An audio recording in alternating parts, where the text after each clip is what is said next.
You know, usually when we talk about logistics on the show, we're talking about supply chains, cold storage for vaccines, maybe moving a massive wind turbine blade. Right, complex stuff. Complex stuff, sure.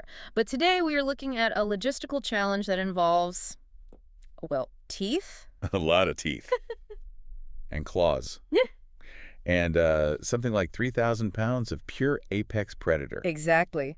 We are doing a deep dive today into Operation Flight Sanctuary, and I want to set the stakes immediately because this is not just a feel-good animal story. Not at all. This is a masterclass in engineering, international diplomacy, and just high-stakes project management. We're talking about moving 8 big cats, 5 tigers, 3 lions. All the way from an island in Honduras to the forests of the United States. And just to be clear, this isn't like moving house cats. You can't just get a plastic carrier and some calming spray. And just hope for the best, right? No, this operation, which just successfully wrapped up on January 14th, 2026, required a whole coalition of organizations to basically invent a supply chain from scratch. That's what really jumped out at me from the source material. It feels less like a rescue and more like a military extraction. I mean, you've got boats, cranes, planes, semi-trucks. And a paper trail of permits that probably weighed as much as one of the lions. It really does have that Mission Impossible vibe. But instead of Movie Star, you have the Big Cat Sanctuary Alliance, Carolina Tiger Rescue, and Turpentine Creek Wildlife Refuge. And of course, the facility in Honduras, Little French Key. They're the ones who started it all. So our mission today is to understand how you actually pull this off. We need to look at the engineering, the sheer physical logistics, and the philosophy behind why you'd even take this risk. Because it is a huge risk. I think that's the headline. You're moving stressed, dangerous animals across borders. If one thing goes wrong, a weak weld, a delayed flight. It's not just an inconvenience, it's a potential disaster. A huge one. So let's start at the beginning. Why was this even necessary? Usually when we cover these stories, it's a seizure, authorities raiding some bad roadside zoo. Right. But looking at the notes on Little French Key, that doesn't seem to be the dynamic here. No, and that's a really critical distinction. This was not a raid, it was a surrender. It came from a place of self-awareness. Self-awareness. Yeah. Leonardo Lahajani, who ran Little French Key, he wasn't abusing these animals. By all accounts, he and his team loved them. They were doing the absolute best they could with what they had on an island in Honduras. But best possible isn't always enough, is it? Precisely. And that's an incredibly hard thing to admit. Leo realized that they just couldn't offer the specialized vet care or, the sheer space these cats would need as they got older. It's the difference between keeping an animal alive and letting it thrive. It reminds me of that idea of ownership versus stewardship. That's a perfect way to put it. Ownership is, I have this tiger. Stewardship is what's best for this tiger, even if it means I don't have it anymore. And that is the core philosophy of the Big Cat Sanctuary Alliance, the BCSA. They formed in 2017 to solve this exact problem, to stop sanctuaries from being isolated islands, and instead create a network. So when Leo made that call, he was plugging into a system that was ready for this. Exactly. He activated the network. Which brings us to the first massive hurdle. The U.S. sanctuaries say yes, Carolina Tiger Rescue and Turpentine Creek step up. Yeah. But now you have a physics problem. You have to get the cats from point A to point B. And the first roadblock was, amazingly, the crates. Right. This is where the reality of international transport just smacks you in the face. In the U.S., they move cats by truck all the time. They have their standard steel crates. They work. They're robust. They work. But air travel is a completely different regulatory beast. The standard U.S. crates, the ones they were used to, didn't meet the international rules for the specific freight plane they had to use. So they couldn't just ship their own crates down there? Nope. They'd be rejected for the flight back. Yeah. So they had to pivot hard. They had to get the crates manufactured in Honduras. And I'm guessing you can't just find tiger-rated crate in the local yellow pages. Not quite. We're talking about containment for a Bengal tiger. The specs mention this really heavy-gauge mesh wire. Why so specific? I mean, chain link keeps people out of construction sites. Chain link has give. It's flexible. A determined tiger could absolutely pull it apart or work a tooth into a link and just rip it. This mesh had to be basically indestructible by biological force. And what about the visual barrier they mentioned? That sounds like an office term. It's all about their psychology. It's to limit what they can see. If a tiger sees forklifts, people running around, blinking lights, and a cargo hold, it's going to panic. And a panicked tiger at 30,000 feet is a problem. A huge problem. A safety hazard for the aircraft. The barrier creates a sense of a den. It lowers the stimuli. It tells the tiger, You're hidden. You're safe. I was struck by the fact that the U.S. teams didn't just email the blueprints. No way. Mhm. They couldn't risk it. Representatives from Carolina and Turpentine Creek flew down to Honduras beforehand. They went to the To workshop. inspect them in person? They were physically testing the welds with their own hands. You're looking at a piece of metal thinking, if this has a bubble in it, or if this latch is a millimeter off, a tiger gets loose in Miami. That is a high-pressure inspection. It is the definition of trust but verify.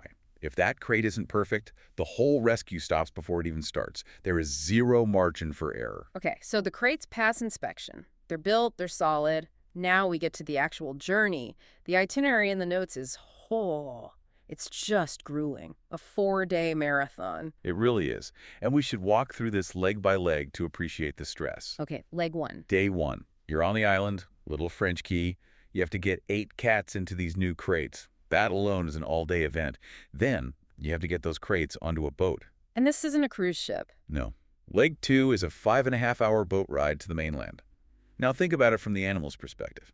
You're in a box, it's loud, and the floor is moving in a way you've never felt. Seasickness must be a real concern. A huge risk. Overheating too. The Keem is with them, constantly monitoring, but you can't open the crate. You're checking breathing rates through tiny holes, listening for distress. It's 5.5 hours of pure anxiety. They survive the crossing, they get to the mainland port. Leg 3. Leg 3 is the transition. You've got these heavy steel crates, plus the animal, on a bobbing boat. You need to get them onto semi-trucks on the dock. So the crane. The crane. This is the image that stuck with me. A tiger in a box, just suspended in midair over a dock. It's a moment of total vulnerability. Absolutely. But they get them loaded safely. That leads to leg 4, a 30-mile drive from the port to the airport. Sounds short, but I'm sure it's not simple. It's critical. This is where all the paperwork has to be perfect. You're about to clear customs to leave the country. Leg 5 is loading them onto the freight plane. I assume this isn't just show your passport on board. Layers and layers of bureaucracy. CITES permits for endangered species, vet certificates, export permits from Honduras, import permits for the U.S. The stack of paper is immense. And the vet teams have to check them again. Yes, right before they fly. Yeah. Are they stable? Are they too dehydrated? If one cat is sick, it complicates everything. Do you ground the whole flight? You have to make that call. But fortunately, all 8 were cleared. They're loaded, strapped down, and they fly to Miami. That's leg 6. Touchdown in the USA. But they are not home yet. Not even close. Miami is just the transfer point. Yeah. The Carolina Tiger Rescue Team is there, and a transport rig from Turpentine Creek is driven all the way from Arkansas to meet them. The rendezvous. The Fellowship of the Ring splits up. Exactly. Oh. They offload from the plane, clear, U.S. Fish and Wildlife inspection, another rigorous check, and then they split the group. 3 lions go to Arkansas, 5 tigers go to North Carolina. And for the Carolina group, the day is still not over. No. Leg 7 is a 16-hour drive. 16 hours after everything else. That is brutal. It's a marathon. They drive in teams, stopping only to check the animals. You can't stop for a meal. The goal is just to minimize time in that crate. Every single hour counts. It really highlights the physical toll on the humans, too. The adrenaline must be insane, but by hour 13 of that drive? You're exhausted, but you have to stay sharp. You are hauling 5 tigers down the interstate. Okay, so let's fast forward. The truck finally pulls into Carolina Tiger Rescue. It's been days. Who exactly is on board? For Carolina, they welcome 5 tigers. Their names are Amir, Sultan, Guru, Deborah, and Era. Amir, Sultan, Guru, Deborah, and Era. I love that they have names. It reminds you they're individuals, not cargo. They absolutely are. And the lions are safe in Arkansas as well. Whoa. But let's talk about the arrival. The doors open. It's not welcome home, go run on the grass, is it? I'm guessing not. No, absolutely not. The immediate step is quarantine. The animals go directly from the transport crates into a specialized quarantine facility. And quarantine isn't just about preventing disease, right? That's a huge part of it, yes. Yeah. You have to protect your existing population. But for the animals, it's really about decompression. Their bodies are flooded with cortisol, the stress hormone. If you threw them into a huge new habitat, they might just hide in a corner and shake. So it's like a chill-out zone. In a way. It's a smaller, controlled space. It lets the keepers monitor everything closely. How much are they eating? Are they drinking? And it lets the vets do full physicals to get a health baseline. And learn their personalities, I'd imagine. Exactly. The keepers need to learn who they are. Is Amir dominant? Is Era skittish? You tailor the long-term care to the individual. You can't do that in a 10-acre enclosure on day one. Speaking of enclosures, the notes mention something pretty spectacular waiting for them after quarantine. This is the aha moment. They didn't just find space for these tigers, they built it. They're putting the finishing touches on the largest habitat they have ever built in their 50-year history. The largest in 50 years, specifically for these 5. Specifically for them, it's designed to honor their wild nature. We are talking about massive room to roam, and most importantly, choice. Choice is a word I keep hearing in modern animal welfare. What does that mean for a tiger? In the wild, an animal makes choices constantly. Where to sleep, where to hide. In bad captivity, all that is removed. True sanctuary restores that agency. The new habitat has dense vegetation for hiding, open areas for sunning.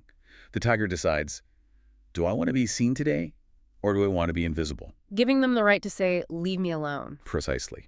If the tiger can disappear into the brush and the visitors can't see him, that's a success.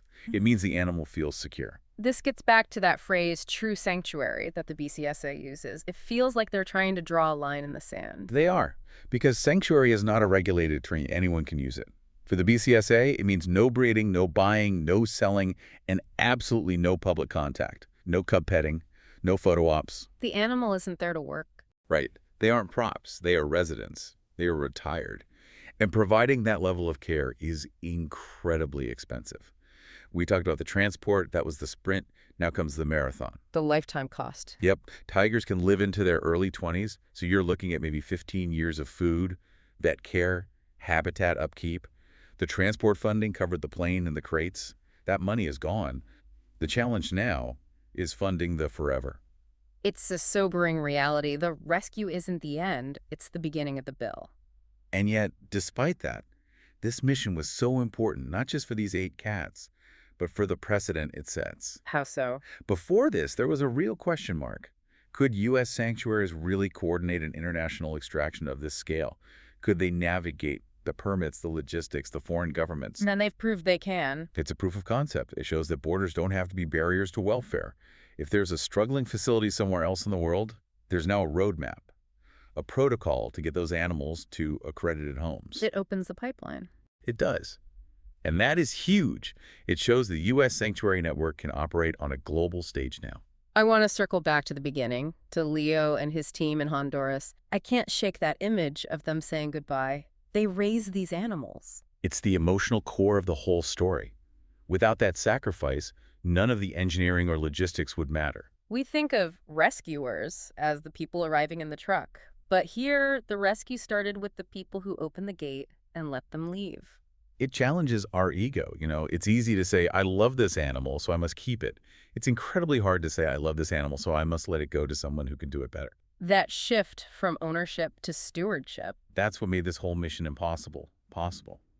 If Leo doesn't make that call, the planes and cranes never happen. So to recap for everyone listening, we went from a selfless decision on an island in Honduras through a tiger-proof engineering challenge, survived a grueling 4-day transport marathon, and now 8 big cats are decompressing in quarantine, waiting for their massive new lives to begin. It's a triumph of logistics, but really a triumph of cooperation.